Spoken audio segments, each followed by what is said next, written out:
day to prospective employers here in Hong Kong. My name is Catherine C. Del Ferro, 33 years old, single. I live in Bolinao, Pangasinan, Philippines. I have 2 brothers and 5 sisters. I'm the second eldest of the family. I am vocational graduate. I took healthcare services and caregiving. I work as domestic helper here in the Philippines for 2 years, from 2020 to 2022. I serve 4 members of the family, 2 adults and 2 children. The age are 3 years old and 6 years old.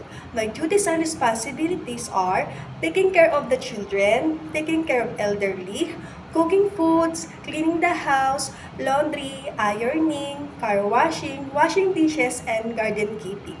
To prospective employers, please choose me as your domestic helper.